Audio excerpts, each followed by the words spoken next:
Hello guys, welcome two plus minus. मैं दीपक एक बार फिर से स्वागत करता हूँ आपके अपने चैनल प्लस माइनस पे। और काफ़ी दिन हो गए, हमारी डीबीएमएस ख़त्म नहीं हो पा रहा है। अराउंड 1 से 1.5 महीना हो गया, मेरे को भी टाइम नहीं लग पा रहा, सॉरी फॉर दैट। बट बहुत जल्द, मतलब कि आज एक क्लास है डीबीएमएस की, और एक क्लास हम कल करेंगे डीबीएमएस की, कल या परसों जैसा भी टाइम लगेगा। मैं रिकॉर्ड करके डाल दूंगा, वो जैसा भी पब्लिश होगा वो टाइम देखते हैं कैसा सूट करेगा, ठीक है। तो दो क्लासेस बाकी हैं, इसके बाद सिर्फ एक क्लास बाकी है, उसके बाद आपका डीबीएमएस खत्म हो जाएगा। मोस्टली जितना भी एग्जाम पॉइंट ऑफ व्यू से इंपॉर्टेंट है, मैं सारी चीजें लेके आया हूँ। आज जो हम बात करने जा रहे हैं, आज हम बात करेंगे किस चीज की बात करेंगे, हम ट्रांजेक्शन की बात करेंगे, एटोमिसिटी वगैरह की बात करेंगे, ट्रांजेक्शन्स की बात करेंगे, ट्रांजेक्शन्स की बात करेंगे, ठीक है। और जो उसमें मेजर मेजर टॉपिक है, सीरियलाइजेबिलिटी वगैरह, ये सारी चीजें हम आज देखेंगे। और जो थोड़ा बहुत जो बच जाएगा वो हम करेंगे एक और क्लास जो मैं लेके आऊंगा उस क्लास में करेंगे, ठीक है। तो इसके बाद हमारा डीबीएमएस खत्म हो जाएगा। दो क्लासेस हैं, मतलब आज और एक एक तो आज हो रही है, और एक और क्लास में डाल दूंगा। इसी हफ्ते डीबीएमएस हमारा खत्म हो जाएगा, फिनिश कर देंगे डीबीएमएस को। और then we will start with digital electronics. बहुत जल्दी अब कवर करेंगे टॉपिक को, डिजिटल इलेक्ट्रॉनिक्स को भी मैं बहुत जल्दी स्टार्ट करने वाला हूँ। और डिजिटल इलेक्ट्रॉनिक्स आई थिंक मैं मंडे या फिर ट्यूसडे से, डिजिटल इलेक्ट्रॉनिक्स नेक्स्ट ट्यूसडे से क्लास डाल दूंगा, बिकॉज थोड़ा काम की वजह से मैं बिजी चल रहा हूँ अभी। सो ट्यूसडे से मैं डिजिटल इलेक्ट्रॉनिक्स की क्लास आपको डाल दूंगा। सो चलिए स्टार्ट करते हैं आज की क्लास। चलते हैं अपनी पहली स्लाइड की तरफ। तो ट्रांजैक्शन बेसिकली होता क्या है, ये एक बेसिकली ना सेट ऑफ ऑपरेशंस होते हैं जो कि लॉजिकल वर्क को काम करता है, logical unit of work perform करता है, ठीक है। ट्रांजैक्शन का मतलब ये नहीं है कि मैं पैसे का लेन देन कर रहा हूँ, जैसे कि सिर्फ एटीएम में हमने ट्रांजैक्शन कर लिया, कि वही हम डीबीएमएस में ट्रांजैक्शन को बोलते हैं उसको। ट्रांजैक्शन का मतलब ये है कि कोई भी चेंज जो कि डेटाबेस में कोई भी चेंज किया जाए, हम उसको एज अ ट्रांजैक्शन रिप्रेजेंट करते हैं, ठीक है। बात आ गई यहाँ तक समझ में। अब ट्रांजैक्शन के ऊपर हम दो चीज होती है ऑपरेशन, जो दो ऑपरेशंस होते हैं, मेजरली दो ऑपरेशंस होते हैं ट्रांजैक्शन पे। कौन कौन से ऑपरेशंस होते हैं वो? पहला होता है रीड ऑपरेशन, और दूसरा होता है राइट ऑपरेशन। पहला होता है रीड ऑपरेशन, दूसरा होता है राइट ऑपरेशन। रीड ऑपरेशन, अगर आपने रीड ऑपरेशन कर रखा था, इसका मतलब ये है कि आप सिर्फ एक्सेस कर सकते हो डेटाबेस को, only to access the database. You are not allowed to change the database. Only to access the database you are you are not allowed to change the database, ठीक है।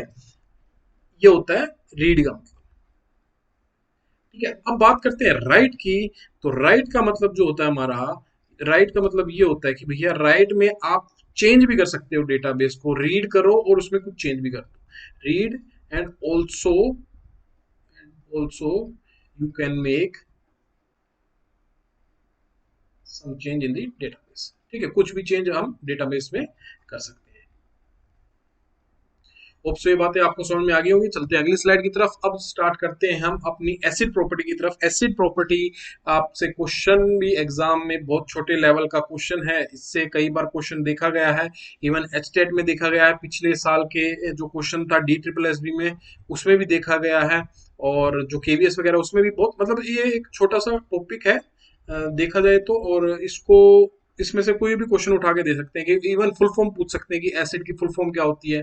तो वो आपको देखना पड़ेगा। एसिड की ए स्टैंड्स फॉर एटोमिसिटी, ठीक है। C stands for consistency, C stands for consistency. I stands for isolation, I stands for isolation. और डी स्टैंड्स फॉर ड्यूरेबिलिटी, ड्यूरे, ठीक है। ये एसिड की फुल फॉर्म होती है atomicity, consistency, isolation and durability. ACID की full form atomicity, consistency, isolation and durability. अब एटोमिसिटी का क्या मतलब है? या एटोमिसिटी का मतलब है या तो वो पूरा करेगा काम को, या कुछ भी नहीं होगा। इसको हम एक एग्जांपल से समझते हैं। क्या एग्जांपल है? जैसे कि मैंने यहाँ पे एक एग्जांपल ले भी रखा है। हमने ए को रीड किया, रीड किया, ए की वैल्यू मान लो हमारी 300 थी, ठीक है, ए की वैल्यू हमने लेट ए की वैल्यू हमने 300 मान ली। अब उसने एक ऑपरेशन परफॉर्म कर दिया, A is equal to A minus 200, यानी कि 300 में से हमने 200 घटा दिया, यानी कि ए की वैल्यू आ गई 100। अब उसने राइट कर दिया है ए को, उसने राइट कर दिया है ए को, और ऐसे ऐसे ऐसे ट्रांजेक्शन चलती जा रही हैं, और ये यहाँ पे जाके है ना कहीं पे फेल हो गई ट्रांजेक्शन, यहाँ पे जाके फेल हो गई। जो कमिट अभी तक हमारी नहीं हुई है, ये कमिट अभी हमारी होनी थी यहाँ पे, पर ट्रांजेक्शन हमारी यहाँ पे जाके फेल हो गई।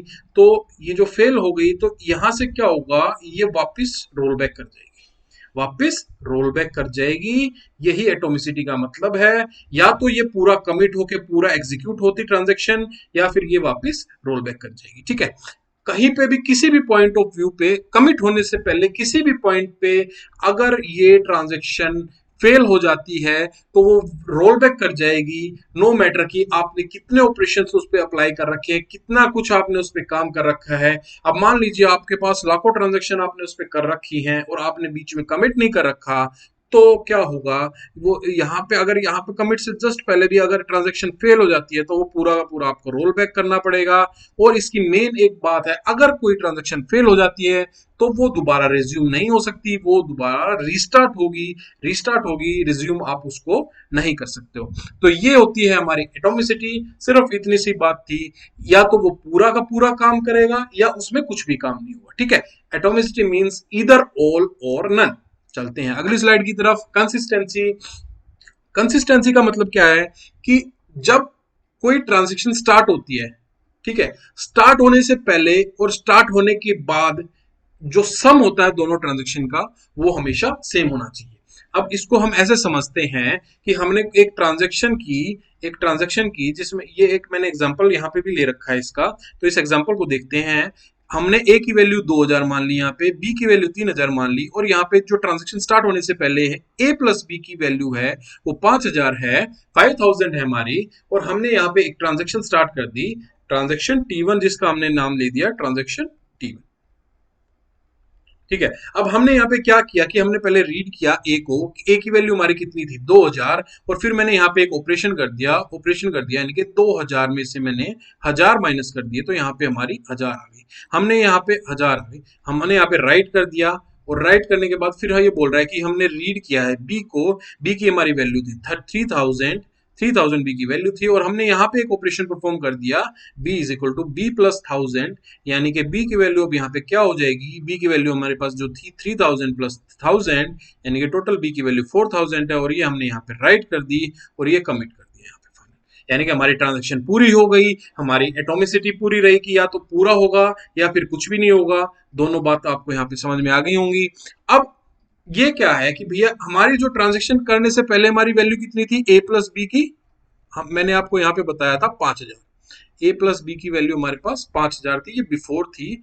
अब बाद की बात करते हैं, हमारी यहाँ पे ये जो वैल्यू थी वो ए की थी, ए की वैल्यू हमारी कितनी हो गई, ए की वैल्यू थी हमारी ट्रांजेक्शन कंप्लीट होने के बाद 1000 आफ्टर ट्रांजेक्शन, ये मैं लिख देता हूं यहाँ पे आफ्टर ट्रांजेक्शन। ठीक है, और b की वैल्यू हमारी जो थी वो कितनी हो गई 4000, b की वैल्यू हमारी हो गई 4000। अब a प्लस बी करेंगे तो ये 5000 हो जाएगी, यानी कि आफ्टर ट्रांजेक्शन और बिफोर ट्रांजेक्शन की वैल्यू इक्वल है, तो ये डेटा कंसिस्टेंट है। So the sum before and after the transaction is same, then only the data is consistent. इसी का मतलब इसको कंसिस्टेंसी बोलते हैं। होप सो यह बात आपको समझ में आ गई होगी। एटोमिसिटी कंसिस्टेंसी बहुत ही आसान था, आपको दोनों बात समझ में आ गई होंगी। चलते हैं अब अपनी अगली प्रॉपर्टी की तरफ, जो आइसोलेशन है। आइसोलेशन क्या बोलता है? आइसोलेशन का मतलब ये है कि आप मल्टीपल ट्रांजेक्शन ओकर हो सकते हैं एक साथ कॉन्करेंटली, किसी भी इनकंसिस्टेंसी स्टेट को लीड करे बिना। ठीक है, transaction occurs independently without any interference, किसी का इंटरफेरेंस ना हो किसी ट्रांजेक्शन में, ट्रांजेक्शन ओकर हो सकते हैं। Changes occurring in particular transaction will not be visible. अगर मान लीजिए कि एक ट्रांजेक्शन है, ये देखिए यहाँ पे मैं आपको बता देता हूं, एक ट्रांजैक्शन ए है, एक ट्रांजैक्शन बी है, तो अगर एक ट्रांजैक्शन में कोई काम चल रहा है और उस साथ में बी का भी ट्रांजैक्शन चल रहा है, तो इसका इसको नहीं पता क्या ट्रांजैक्शन चल रहा है, इसका इसको नहीं पता क्या ट्रांजैक्शन क्या काम चल रहा है। ठीक है, यही बात ये बोल रहा है, changes occurring in particular transaction will not be visible to any other transaction until there that particular change in that transaction is written to memory और हैज बीन कमिटेड। मतलब जब तक वो उनको पता नहीं चलेगा, जब तक वो कमिट नहीं करते थे या फिर वो मेन मेमोरी में राइट नहीं हो जाता, तब तक ए का बी को नहीं पता चलेगा, बी का ए को नहीं पता चलेगा कि क्या काम उन्होंने आपस में किया है। ठीक है, तो एक एग्जांपल ले लेते हैं। हमने यहाँ पे ये एक टेबल मान लीजिए, ये एक टेबल है। ठीक है, ये एक टेबल है, इसके हिसाब से आपको सारे समझ में आ जाएगा आइसोलेशन की चीज। हमने x की वैल्यू 500 मान ली, y की वैल्यू 500 मान ली, और दो ट्रांजेक्शन ले ली हमने, two transaction T1 and T dash. ठीक है, तो हमने T ट्रांजेक्शन में हमने रीड करी x की वैल्यू हमारी 500 थी, x की वैल्यू हमारी 500 थी, और ये बोल रहा है x is equal to x into 100। तो यानी कि x की वैल्यू कितनी होगी, 500 इंटू 100 यानी कि 50,000। ठीक है, अब वो राइट कर दिया उसने, फिर रीड वाई कर दिया। ठीक है, और फिर y की वैल्यू है, y की वैल्यू कर दी उसने y माइनस 50 यानी कि 500 माइनस 50 इज इक्वल टू 450। ठीक है, अब वो बोल रहा है कि साथ में एक टी डैश ट्रांजेक्शन स्टार्ट है। टी डैश ट्रांजेक्शन कब स्टार्ट है, उसने बोला कि जैसे ही एग्जीक्यूट हुआ हमारा रीड वाई एग्जीक्यूट हुआ, ये ऑपरेशन करने से पहले, यानी कि ये जो ऑपरेशन हुआ है, ये ऑपरेशन करने से पहले हमने रीड वाई तक हमारी ट्रांजेक्शन चली, और इसी के जैसे ये ट्रांजेक्शन एग्जीक्यूट हुई, जैसे ही ये ऑपरेशन एग्जीक्यूट हुआ, उसने रीड की वाई की वैल्यू रीड करी थी, यानी कि 500 वैल्यू थी, हमारा टी डैश जो था ट्रांजेक्शन, ये हमारी ट्रांजेक्शन स्टार्ट हो गई। अब इसमें क्या आ गया, रीड एक्स की वैल्यू, यानी कि एक्स की वैल्यू 500 है, यहाँ पे रीड वाई की वैल्यू भी 500 है, 500 नहीं है यहाँ पे, सॉरी, रीड एक्स की वैल्यू इसने 500 यहां से नहीं उठाएगा, ये यहाँ के बाद ये जो है ये यहां से वैल्यू उठाएगा, यानी कि टी डैश में जो वैल्यू आएगी, टी डैश में जो वैल्यू आएगी यहां तक उसने राइट कर दिया था, तो हमारी एक्स की वैल्यू क्या आ गई थी, 500 इंटू 100 यानी कि 50,000, 50,000 हमारी वैल्यू आ गई थी एक्स की, और वाई की वैल्यू थी हमारी 500। तो जेड की वैल्यू जो हो जाएगी हमारी एक्स प्लस वाई, यानी कि 50,000 प्लस 500, यानी कि ये जो वैल्यू आ गई हमारी 50,500। ठीक है, अब ये बोल देते हैं, ये देख लेते हैं क्या बोल रहा है।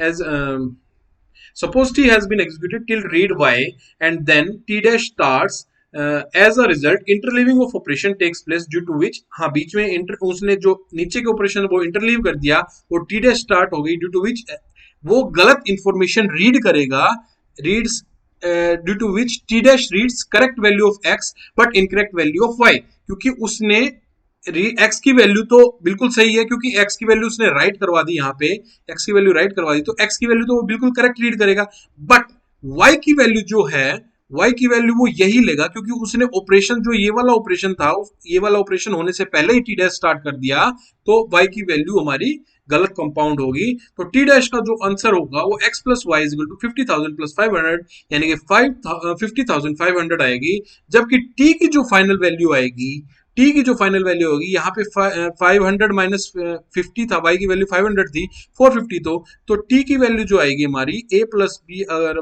सॉरी एक्स प्लस वाई करेंगे हम, यहाँ पे टी की वैल्यू एक्स प्लस वाई करेंगे तो 50,000 प्लस 450, और ये हो जाएगा हमारा 50,450। ठीक है, ये क्या करेगा, डेटा में इनकंसिस्टेंट बिहेवियर करेगा, 50 यूनिट का जो लॉस है उसको डिटेक्ट करेगा। Hence transaction must take place in isolation, ये आइसोलेटेड भी बिल्कुल भी नहीं है। Changes should be visible only after that. इसमें क्या हो गया कि एक ट्रांजैक्शन बीच में, अभी उसने ट्रांजैक्शन पूरी नहीं की और साथ के साथ दूसरी ट्रांजैक्शन स्टार्ट हो गई, और विजिबल उसने उसके जो डाटा जहां तक हुआ था वहां तक वैल्यू रीड करी, और उससे आगे उसने जो पिछली वैल्यू थी वाई की वो रीड कर रखी है। बट ऐसा नहीं होगा अगर आप, ये आइसोलेटेड नहीं है, आइसोलेशन में नहीं है, ये पूरा जब तक कंप्लीट नहीं होगा, जब तक दूसरी ट्रांजेक्शन स्टार्ट नहीं करनी चाहिए थी इसको। ठीक है, विजिबल चेंजेस उसमें जब भी होंगे, आइसोलेशन में मैंने अभी बताया था चेंजेस, आप टी डैश की जो ट्रांजेक्शन है आप तभी उसमें देख सकते हो दूसरी ट्रांजेक्शन का, जब वो मेन मेमोरी में, यानी कि आपकी जो हार्ड डिस्क है उसमें चेंजेस हो जाएंगे, जब भी आपके चेंजेस, जब भी आप उस दूसरी ट्रांजेक्शन को स्टार्ट करेंगे तभी आप उसको रीड कर सकते हैं। ठीक है। होप सो आइसोलेशन आपको समझ में आ गया हो। चलते हैं अगली स्लाइड की तरफ। ड्यूरेबिलिटी। ड्यूरेबिलिटी क्या होता है कि भैया ड्यूरेबिलिटी में ये मतलब नहीं है कि आपका जो ट्रांजेक्शन जो आप काम कर रहे हैं, कोई भी आपने 10 सेकंड के लिए काम किया, 20 सेकंड के लिए दिखेगा जो भी आपने ट्रांजेक्शन में किया है। ट्रांजेक्शन में कोई भी ट्रांजेक्शन में आपने काम किया 10 सेकंड 20 सेकंड या 1 घंटा 2 घंटे के लिए नहीं, वो हमेशा के लिए रहना चाहिए। अगर आपका पावर फेलियर हो जाता है या फिर बीच में पावर फेलियर हो जाता है या फिर सिस्टम फेलियर हो जाता है, तो भी वो वहीं पे पड़ा रहेगा। ठीक है, सिस्टम फेलियर। तो एक बार इसको समझ लेते हैं भाई ये क्या बोलना चाहता है। This property ensure that once the transaction has completed execution, the updates and modifications to the database are stored in written and written to the disk, and they persist even if a system failure occurs। ठीक है, अगर आपने commit कर दिया तो चाहे system fail हो जाए, चाहे पावर फेलियर हो जाए, ये मतलब नहीं है कि वो सिर्फ 10 सेकंड के लिए ट्रांजेक्शन अवेलेबल है। वो जब तक आप उसमें कुछ चेंजेस नहीं करेंगे तब तक वो वहां पे पड़ा रहेगा। ठीक है, these updates now become permanent and stored in a non-volatile memory that the effect of transaction thus are never lost। यही बात मैं आपको बताना चाह रहा था। होप सो आपको समझ में आ गई होगी। एसिड प्रॉपर्टी यहाँ यहीं तक थी। चलते हैं अब अपनी अगली स्लाइड की तरफ। शेड्यूल। अब शेड्यूल के बारे में कुछ कुछ एक बातें हैं, ये हम समझ लेते हैं। फिर उसके बाद एक कॉन्फ्लिक्ट सीरियलाइजेबिलिटी है, एक टॉपिक, बहुत इंपॉर्टेंट टॉपिक है, और उसमें से आपसे क्वेश्चन पूछा जा सकता है। ठीक है, तो ध्यान से समझेंगे वो चीजें भी। तो शेड्यूल क्या होता है, ये एक ऑर्गेनाइज वे में है ना, एक ऑर्गेनाइज वे में, यानी कि एक ऑर्डर में इवेंट्स को अरेंज करता है। ठीक है, एक सीक्वेंस में इवेंट करता है, इवेंट्स को एक सीक्वेंस में एग्जीक्यूट करता है। ठीक है, it is the Chronicle execution sequence of multiple transaction. ठीक है, अब ये दो टाइप की होती हैं। एक सीरियल शेड्यूल होता है। सीरियल मतलब एक जब जब दूसरा जब तक स्टार्ट नहीं करेगा जब तक पहली ट्रांजेक्शन कंप्लीट नहीं हो जाए। ठीक है, मींस 1 by 1। ठीक है, एक होती है, दो टाइप के होते हैं, एक सीरियल और एक होता है पैरेलल। अब सीरियल का मतलब है 1 by 1। यानी कि T1 कोई ट्रांजेक्शन है, उसमें रीड ए है, राइट ए है, सॉरी रीड ए है, A is equal to A plus 50 है, और फिर रीड बी है, और फिर B is equal to B plus 50 है, और फिर राइट ए राइट बी, ऐसे ट्रांजेक्शन है। और फिर यहाँ पे एक दूसरी ट्रांजेक्शन है T2 रीड सी, और सी की वैल्यू दे दी ए प्लस बी, ऐसे कुछ है। तो इसका मतलब क्या है कि पहले ये वाली ट्रांजेक्शन पूरी होगी तभी वो दूसरी ट्रांजेक्शन पे जाएगा। ठीक है, 1 by 1 यानी कि पहले एक ट्रांजेक्शन वो पूरी कंप्लीट करेगा सीरियल शेड्यूल में, और तभी वो दूसरी ट्रांजेक्शन पे जाएगा। ठीक है, means 1 by 1, for example let's say if T1 starts, it will first finishes or successfully committed, then only T2 will start, always gives us consistent answer। इससे क्या होगा कि ये आपका थोड़ा लेट लतीफ है सीरियल, बट हमेशा एक कंसिस्टेंट आंसर देगा। अब पैरेलल शेड्यूल क्या होता है, where we can do multiple transaction at the same time, example net banking system. ठीक है, नेट बैंकिंग सिस्टम। ठीक है, होप सो आपको समझ में आ गया होगा। सीरियल शेड्यूल में आप मान लो एटीएम की लाइन में हो, एटीएम में सिर्फ एक एटीएम पे एक ही बंदा वर्क कर सकता है। ये नहीं है कि हाँ, अगर अलग अलग एटीएम उस पे ब्रांच पे रखे हुए हैं एक ही जगह पे अलग अलग, तो उस पे आप कर सकते हो, बट वो भी एक सीरियल का ही एग्जांपल है, क्योंकि एटीएम पे एक आदमी एक एटीएम पे एक ही आदमी ट्रांजैक्ट कर सकता है। पैरेलल शेड्यूल नेट बैंकिंग, भैया नेट बैंकिंग मैं भी कर रहा हूँ यूज, आप भी कर रहे हो, कोई और भी कर रहा है, हर काफी बंदे करते हैं। ठीक है, तो होप सो सीरियल और पैरेलल आपको समझ में आ गया होगा। चलते हैं अगली स्लाइड की तरफ। सीरियलाइजेबिलिटी। सीरियलाइजेबिलिटी क्या होती है कि schedule has ability to become serializable. Serializable के बारे में हम बात करेंगे आगे कि क्या होता है। अब ये हमारी ट्रांजेक्शन है T1 और T2। हम पहले हमने रीड किया एक को, राइट किया एक को, फिर ये ट्रांजेक्शन यहाँ पे खत्म हो गई, फिर T2 ने रीड किया राइट किया। This is a serial schedule because T1 finishes first and then T2 start and finish। ठीक है, अब इसका जैसे कि इसमें हमने यहाँ पे ये सीरियल शेड्यूल कैसे कि ये जो है ना, यहाँ पे पहले T1 की जो ट्रांजेक्शन जो T1 है उन्होंने खत्म करा, अपना काम स्टार्ट किया और खत्म किया। अब T2 को देखेंगे, T2 यहाँ पे देखो, T2 ने जब स्टार्ट किया जब T1 का यहाँ पे फिनिश होगा। ठीक है, तो ये सीरियल हो गया। यानी कि अगर हम इसको ग्राफिकल रिप्रेजेंटेशन में करें T1 और ये हमारा T2, तो ये हमारा कुछ ऐसे, यानी कि पहले T1 फिनिश करेगा, उसके बाद T2 काम करेगा। अब ये देखिए एग्जांपल, ये एक एग्जांपल है, हमने यहाँ पे R1 को RA को रीड किया, फिर T2 बीच में आ गया, रीड ए किया, राइट ए किया, और फिर राइट ए कर दिया। ठीक है, ठीक है भैया। तो ये जो एग्जांपल है, ये जो एग्जांपल है, ये पैरेलल शेड्यूल का एग्जांपल है, पैरेलल शेड्यूल का एग्जांपल है। और ये जो एग्जांपल था, ये सीरियल शेड्यूल का एग्जांपल, ये जो एग्जांपल है ये सीरियल शेड्यूल का, ठीक है। तो इसमें क्या होगा, जब भी कोई पैरेलल शेड्यूल आएगा हमेशा उसमें लूप बन जाते हैं। ये देखिए, अब ये T1, पहले T1 स्टार्ट किया, T1 से वो T2 पे गया, T2 फिर उसके बाद T2 पे कुछ ट्रांजैक्शन हुई, ट्रांजैक्शन होने के बाद वो T1 पे गया और दोबारा आया। तो जब भी कोई काम पैरेलल शेड्यूल में होगा, whenever there is a parallel schedule there will always be a loop, हमेशा लूप में काम करेगा। ये एक लूप बन रहा है, तो ये ऐसे गया इस पे और फिर ये वापस इस पे, ठीक है, लूप बन रहा है, ऐसे लूप ऐसे चलता रहेगा। ठीक है, to convert this parallel schedule into serial schedule we can convert into इधर, या तो T1 T2 पे जाए, पहले T1 को फिनिश करे, और या फिर T2 पहले फिनिश हो जाए और वो T1 पे चला जाए। ठीक है, अब उसको कैसे कर सकते हैं, अब देखिए, ये हम इसको, अगर ये ट्रांजेक्शन, ये जो राइट वाले ट्रांजेक्शन, हम इसको इससे पहले ले आए, इस ट्रांजेक्शन से पहले ले आए, यानी कि ये ट्रांजेक्शन यहाँ पे आ जाए और ये यहाँ पे आ जाए, तो ये सीरियल में हो जाएगा। या फिर ये काम इसको हम इधर ले आए और ये पहले एग्जीक्यूट हो जाए, तो भी काम चल सकता है। तो यही यही दो बात जो मैंने आपको बताना चाह रहा था, वही आपको ऐसे ये बात है। ठीक है, चलते हैं अगली स्लाइड की तरफ। कॉन्फ्लिक्ट सीरियलाइजेबिलिटी बहुत इंपॉर्टेंट टॉपिक है भैया, वेरी इंपॉर्टेंट टॉपिक, ये बहुत इंपॉर्टेंट टॉपिक है। आप इसको पढ़ के जाइए, कुछ नहीं पता DSSB में कहाँ से क्या चीज पूछी जा सकती है। तो अब आपको कॉन्फ्लिक्ट सीरियलाइजेबिलिटी पढ़ने से पहले कॉन्फ्लिक्ट पेयर्स के बारे में पता होना चाहिए, कॉन्फ्लिक्ट पेयर्स के बारे में पता होना चाहिए, और नॉन कॉन्फ्लिक्ट पेयर्स के बारे में पता होना चाहिए। नॉन कॉन्फ्लिक्ट पेयर सिर्फ एक है, कौन सा, रीड रीड, रीड और रीड नॉन कॉन्फ्लिक्ट पेयर है। बाकी जो भी बच गया, रीड राइट, राइट रीड और राइट राइट, ये कॉन्फ्लिक्ट पेयर्स है। ठीक है, ये कॉन्फ्लिक्ट पेयर्स है, और ये सेम वेरिएबल में होने चाहिए, यानी कि रीड ए है, राइट ए है, यानी कि वेरिएबल सेम होना चाहिए, same with in same variable होने चाहिए। ये नहीं है कि रीड ए कर रहा है और राइट बी कर रहा है, तो उससे हमारे को मतलब ही नहीं है। आपको भी पता होगा इतनी छोटी बातों का। ये मैंने कॉन्फ्लिक्ट पेयर्स लिख रखे हैं यहाँ पे, यहाँ पे है, ये कॉन्फ्लिक्ट पेयर्स मैंने लिख रखे हैं। नॉन कॉन्फ्लिक्ट पेयर्स हो गया रीड और, ठीक है। अब एक ये मैंने एक ट्रांजेक्शन ले रखी है, 3 ट्रांजेक्शन है उसमें, ये मैंने एक शेड्यूल ले रखा है, यहाँ पे शेड्यूल ले रखा है, 3 ट्रांजेक्शन उसमें, T1 T2 और T3। T1 ने पहले रीड किया, फिर ऐसे ऐसे। अब इसको हम आगे समझते हैं, इसको हम आगे समझते हैं।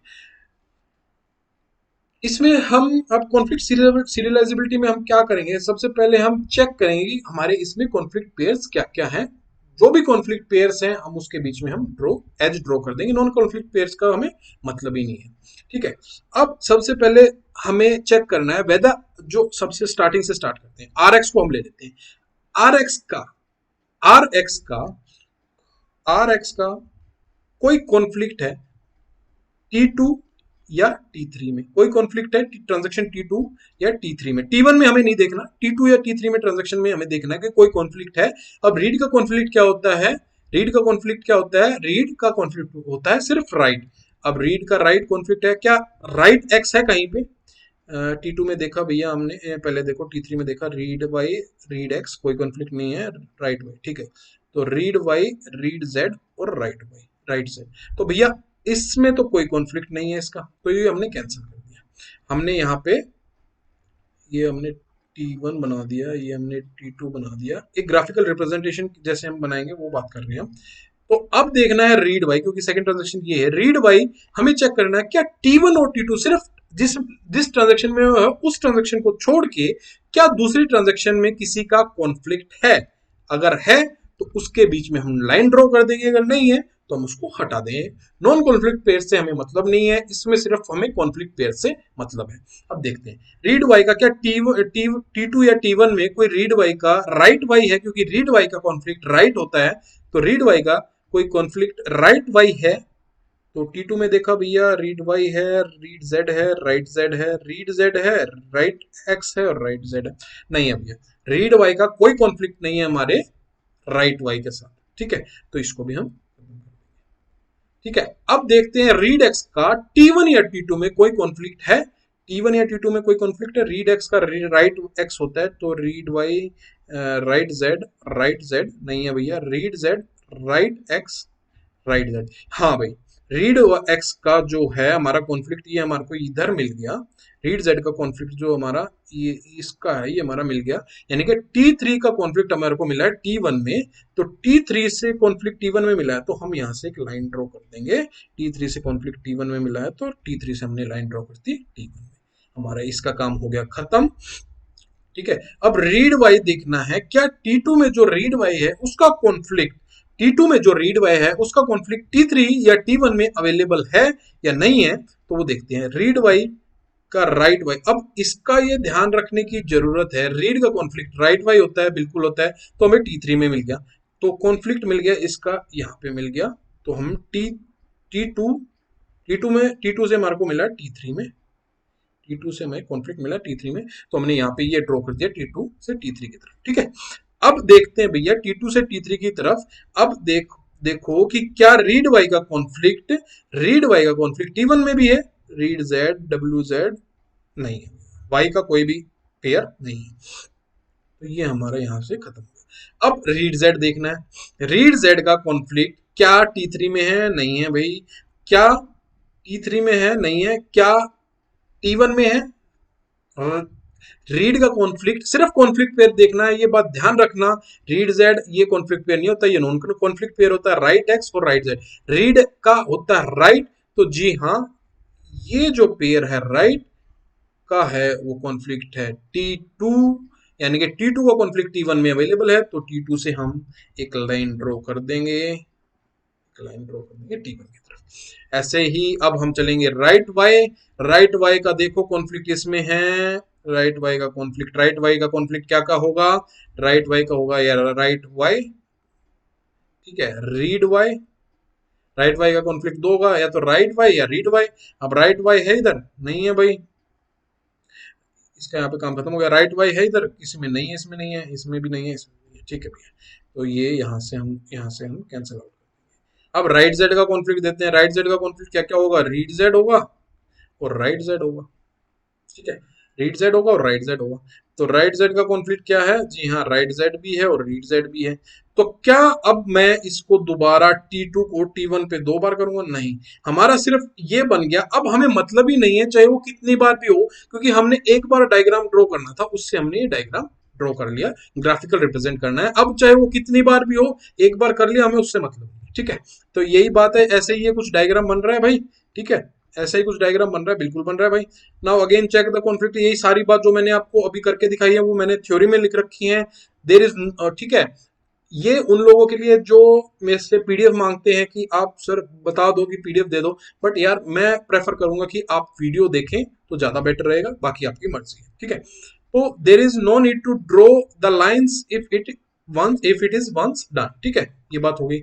Also we have to check whether it is in a loop और not. If there is no loop, then it means that it is in a conflict serializability.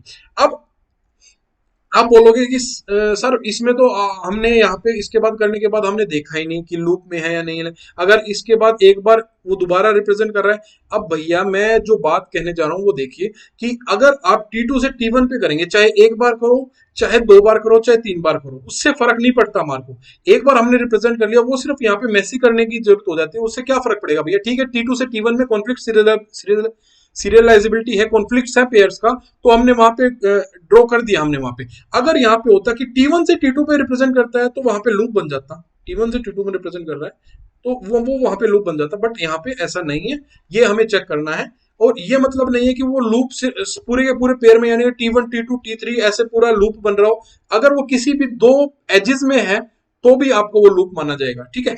तो यही बात है, also we have to check whether it is in a loop और नॉट। If there is a no loop then it means it is a conflict serialisable. ठीक है, आपसे question ऐसा कुछ क्वेश्चन आपको दे देंगे, आपसे पूछ सकते हैं कि यह कॉन्फ्लिक्ट सीरियलाइजेबल है, नहीं है, हाँ, true, false, both are true, both are false, ऐसा कुछ आपसे क्वेश्चन में पूछा जा सकता है। चलते हैं अगली स्लाइड की तरफ। नाउ चेक इन, अच्छा, now check it in the graph whether which edge है, अच्छा, ओके ओके, मैं एक चीज बताना भूल गया आपको इसमें। ये हमारा बन गया, ठीक है। अब इससे हमें एक, मतलब एक वो ड्रॉ करना है कि सबसे पहले हम किसको लेंगे, फिर किसको लेंगे, फिर किसको लेंगे, ठीक है।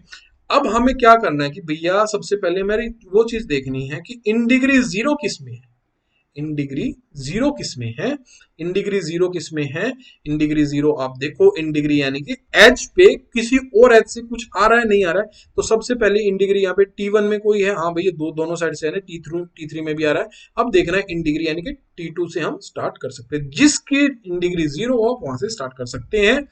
अब T2 पे, अब इसको हम यहाँ से रब कर देते हैं या फिर कैंसिल आउट कर देते हैं, यानी कि है ही नहीं, यहाँ से है ही नहीं, ठीक है। अब T1 का इंटीग्री देखो भैया 1 है और T3 का यहाँ पे 0 है, तो T2 के बाद आएगा हमारा T3 और एट लास्ट हमारा T1 आएगा। और ऐसे और भी होता तो जो करने के बाद उसको, जैसे T3 है इसको डिलीट कर देते हैं, अब देखना है जो भी बचे हुए उनकी इन डिग्री किसकी 0 है, तो वैसे हम T2 T3 T1 is the final representation. ठीक है, now check the graph which edge has in degree 0, so T2 has 0 in degree, so we start with T2, now delete that edge and again repeat the process. ठीक है, तो T2 T3 T1 is the final answer. तो ये हमारा आज की last slide है, ठीक है। तो अब एक क्वेश्चन है कि check whether the given schedule is a conflict serializable और नॉट। ठीक है, कॉन्फ्लिक्ट सीरियलाइजेबल और नॉट। तो हमने यहाँ पे ये तीन ट्रांजेक्शन ले ली, रीड ए, राइट, T1 T2 T3 एक शेड्यूल, ये हमारा शेड्यूल है, एस शेड्यूल है, T1 T2 T3 तीन ट्रांजेक्शन है उसमें। हमने देखा भैया रीड ए किसी के साथ कॉन्फ्लिक्ट हो रहा है, रीड ए का कॉन्फ्लिक्ट क्या होता है, राइट ए, जी हाँ बिल्कुल हो रहा है। तो रीड ए से हमारा राइट ए पे कॉन्फ्लिक्ट हो रहा है, तो रीड ए से हमने राइट ए पे एक एरो बना दी। ठीक है भैया, बना दी। और रीड ए से राइट ए T3 पे भी जा रहा है, तो T1 से हमने T3 पे भी एक एरो बना दी। ये हमारा हो गया। अब राइट ए का शेड्यूल जो है वो क्या है, वो T2 पे भी जा रहा है। राइट ए का जो कॉन्फ्लिक्ट होता है, कॉन्फ्लिक्ट जो होता है राइट ए का क्या होता है, राइट राइट होता है और राइट रीड होता है। ठीक है, तो ये T2 पे भी जा रहा है और T3 पे भी जा रहा है, तो T2 से हमने T1 पे भी एक लाइन लगा दी और T3 पे भी एक लाइन लगा दी। ठीक है, ये भी हमारा ये कैंसिल हो गया। अब राइट ए हमारा T3 पे जा रहा है, तो T1 से हमने एक T3 पे लाइन लगा दी, T1 से हमने T3 पे एक लाइन लगा दी, वो पहले ही लगी हुई है, तो ये हमारा फाइनल ग्राफ बन जाएगा। अब ये ये जो हमारा था ये कॉन्फ्लिक्ट सीरियलाइजेबल था, पिछला क्वेश्चन ये नॉन कॉन्फ्लिक्ट सीरियलाइजेबल है क्योंकि इसमें लूप बन रहा है। ऐसे क्वेश्चन भी पूछे जा सकते हैं कि यह कॉन्फ्लिक्ट सीरियलाइजेबल है या नहीं है। ठीक है, if there is no loop then it is conflict serializable, जो कि पिछला क्वेश्चन था। Then it does do have serial schedule, if it's serial then it is consistent, अगर सीरियल शेड्यूल होता तो वो बिल्कुल कंसिस्टेंट होता। सो अब यहाँ पे हम सेकंड मेथड यूज करेंगे जो कि व्यू सीरियलाइजेबल होता है, व्यू सीरियलाइजेबल। अब कॉन्फ्लिक्ट सीरियलाइजेबल से हमने पहला मेथड सीखा, अब दूसरा मेथड हमारा व्यू सीरियलाइजेबल। उसमें कुछ नहीं करना हमारे को, हम उसमें सिर्फ एक काम करते हैं, पोजिशन जो है हम उसको चेंज कर देते हैं कि ताकि वो ट्रांजेक्शन सीरियलाइजेबल हो जाए। इसमें क्या होगा कि ये जो ट्रांजेक्शन है हमने, इस ट्रांजेक्शन की पोजिशन हमने चेंज कर दी यहाँ पे, और इस ट्रांजेक्शन की पोजीशन जो हमने यहाँ पे चेंज कर दी, यहाँ पे चेंज कर दी। अब इससे क्या होगा, इससे क्या होगा, ये देखिए T1 T1 T2 T3। ठीक है, अब ये देखिए रीड ए का जो कॉन्फ्लिक्ट है वो हमारा क्या होता है, राइट ए। तो रीड ए से यानी कि हम T2 पे जाएंगे और T3 पे भी जाएंगे, T2 पे गए, हमारा रीड ए खत्म हो गया।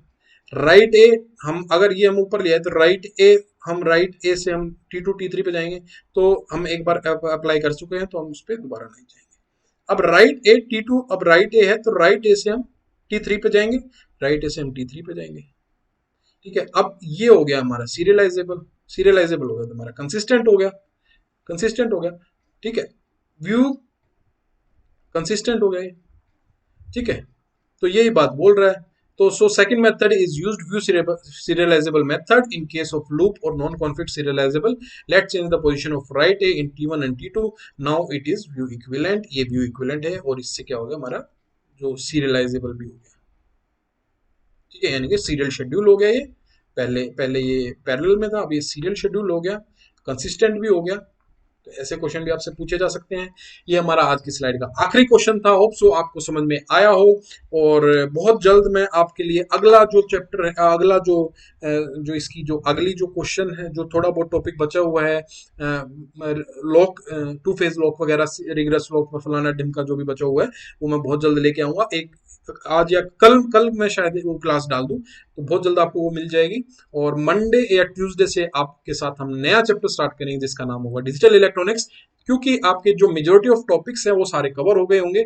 और फिर हम जो छोटे मोटे, जैसे कि बात करें हम एक्सेल वगैरह की जो भी जो चीजें बच जाती है ना, उसको हम लाइव क्विज में कर देंगे, या फिर मैं एक पूरी शीट बना के आपको दे दूंगा, आप उसको ग्रैब कर लेना, अच्छे से याद कर लेना, ताकि आपका जो आजकल ये क्वेश्चन शॉर्टकट वगैरह से आते हैं वो आपको बहुत अच्छे से याद हो जाए, कोई आपका नंबर ना कटे। आसान से क्वेश्चन आते हैं, तो डरने की जरूरत नहीं है। मिलेंगे, फिर मिलेंगे अगली क्लास में एक नए टॉपिक के साथ, जो बचा खुचा टॉपिक हमारा। तब तक के लिए ध्यान रखिए, अपना ध्यान रखिए, अपने परिवार का ध्यान रखिए। मिलेंगे अगली क्लास में। Take care, bye bye, see you in the next class.